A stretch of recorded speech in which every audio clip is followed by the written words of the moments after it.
Hi campers. Well, it's a glorious day here just out sunny Skegness, and I've been sitting by the pond posturing and pontificating, I think are the words, and postulating. I've been thinking about this so-called bacterial infection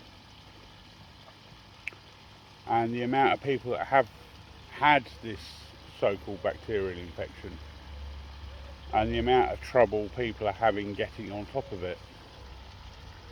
And I was chatting about it in a WhatsApp group, and I just flippantly said this isn't acting like a bacteria. The reason I say this, I've got a Shiramugi who bashed his nose a couple of months ago on one of the rocks on the side, and although it's healing very slowly, because obviously he keeps moving it every time he eats and it cracks it open again, it is healing and it's not infected. I had him up in a net yesterday when I was getting some other fish out, and had a look at it, and it's very clean. It's you can see where it's healing around the edges very slowly, and it's not infected. I also looked at my big girl, who I think knocked herself spawning, and she's got a big scratch across her gill plate, and I got her up in the net and had a look, and that again is very clean. It's healing, it's not inflamed, it's not red, it's not infected. So this bacterial infection isn't acting like a bacteria, because usually a bacteria would attack a weak spot like that, and that's where it would take hold, and that's where the bacteria would get in. It's almost like it's breaking out of the fish. It's not in the water, but it's breaking out of the fish. And then I got to thinking, and I thought, well, it's acting more like a virus, as in it's incubating inside the fish and then it's breaking out. And I mean, my mum used to work in one of the big virology super labs when she was a nurse, so we have many discussions about viruses and things like that. It's something that really interests me, as do all things biology and science. So we'd have quite a few chats about that, and it was very interesting talking to her during the first stages of COVID before she died, because she knew more about it than most people. And we would sit and have lots of discussions about it before she was no longer with us. But yeah, I mean, it's just not acting like bacteria. It's acting more like a virus, and that got me to thinking about. Someone mentioned that some of the symptoms that I sent him a photo of another fish I'd had to pull out this morning, and he said, well, it's sunken eyed and it's got a pinched in nose, and I said, well, I hadn't noticed that. I noticed the sunken eyes, but it's pinched in nose, and I'd never really noticed the pinched in nose sort of thing. And he said, well, that's indicative of KHV or bacterial infections. And I went, oh Christ, not KHV. But it got me to thinking. Now, there is a virus in humans that will lay dormant for some time, and then at times of stress, or when you're a bit run down, you'll start breaking out in sores. It's a very simple virus that a lot of people have. It's called herpes, or commonly known as cold sores. And that's transmitted by touch, and the main way it's transmitted is in childhood. Parents have a cold sore, they give their kids a kiss goodnight, forget about the cold sore, and then the kid is infected with the virus.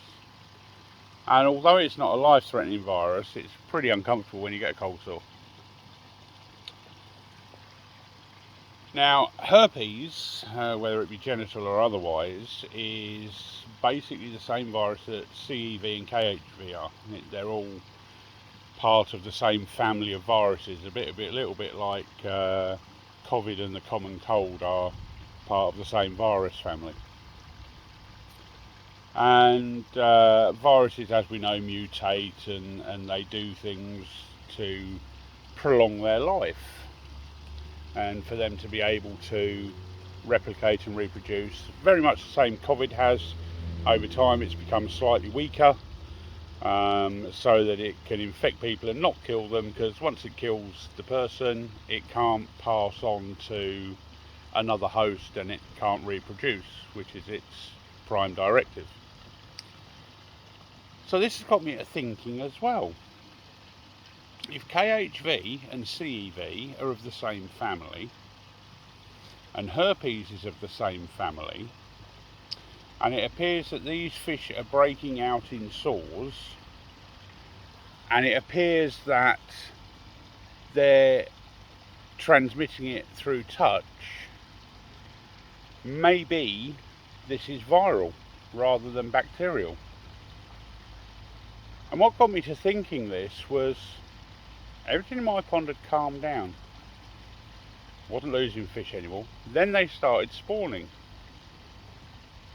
Then I added some more fish in from the pond that I'd rescued. And obviously there's a lot of touching going on, a lot of rubbing, there's a little bit of stress, because there's been extra fish put in, a little bit more load on the biosystem. It's upset the balance a little bit. Although my filters have been bang on and not missed a beat, and I've not had any spikes in ammonia or anything like that. But it's got me thinking, is this viral? Is it a new strain of the herpes virus, CEV, KHV? Has CEV got a bit worse? Has KHV got a little bit less aggressive, and it's transmitting when these sores are breaking out, other fish rub up against them, and that's why it's not hitting the whole pond at the same time, and it seems to have a slow progression through the pond over time rather than just hitting everything like KHV would. Is it the fact that obviously some fish are going to be more immune to it and they're better able to fight it off? But I don't know how you'd find out. I don't know how you'd know, because everything and everyone I look at, it seems to be having these problems, and everything they're hitting it with, I've seen absolutely every medication on the planet used, and nothing is touching this, which leads me to think it's not bacterial, that it's viral. And I'm just been posturing, and all of a sudden I've had this light bulb moment that, well, if nothing's touching it, it would knock out bacteria, CT, PP, all the usual things, then it can't be bacterial. It has to be something else. So, what are your thoughts, guys? Have I stumbled upon something with my ramblings? Does anybody know how we would identify if it is viral? Does anybody know what the process is? Because obviously my mum's not here, I can't ask her now. Does anyone know anyone with the facilities to check if it's viral? I know with KHV it usually means euthanizing a fish and taking biopsies of various internal organs, although I do believe there's a lateral flow test for it now, which you can use instead of having a fish cold. Has anybody heard any whispers of a new virus kicking about?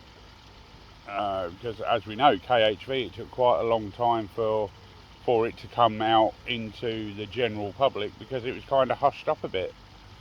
Because it was seen as it was a major problem, still is a major problem, but it was not spoken about for fear of putting the fear of God into people. So that's my posturing on it. I firmly believe this isn't a bacterial infection. If it was bacterial, the treatments everyone's been using would have kicked it out. It would have kicked it into touch. Unless it's some sort of super bacteria like MRSA, which is always a possibility. But I'm now more down the line of viral rather than bacterial. And if it's viral, I don't know anything that's going to deal with it apart from nature. It's just a waiting game. I'm actually debating going to get some Zavirax, which is a cold sore treatment, because if it is a strain of herpes, that may have an effect. I'm going to lose a fish anyway. I might as well try anything I can throw at it. Maybe putting some Zavirax on the wounds will heal them up, the same as it does with a cold sore. Who knows? So maybe I'll try that on one of these fish that I've got in isolation that's just starting with ulcerations again, and see if it has any effect. It may kill the fish, it may be toxic to the fish, I don't know. But at the end of the day, if the fish is on a one-way ticket to the great fish pond in the sky, you know, you've got to try something, haven't you? And if I can hit on something that does do it, all the better. It won't actually kill the virus, but it might treat the sores. And then you've obviously got to decide, well, I've got all these fish swimming around with the virus, what do? Do I do a KHV style cull, or do I just let them live out their best life and not add anything else to the pond, and then deal with the pond when everything's gone? I don't know. I really don't. I'm at a loss with this one, guys. I've been racking my brains for months and months and months on it, and to be quite honest, I'm tired of taking fish out of the pond. It wears you down. So give me your thoughts. What do you think? Does anyone know where we can try and get this identified? Does anyone know a facility that would do it? Because there's so many people with it now that it's becoming a real problem. So drop me a comment in the box below. Let me know your thoughts. Until the next one, ciao.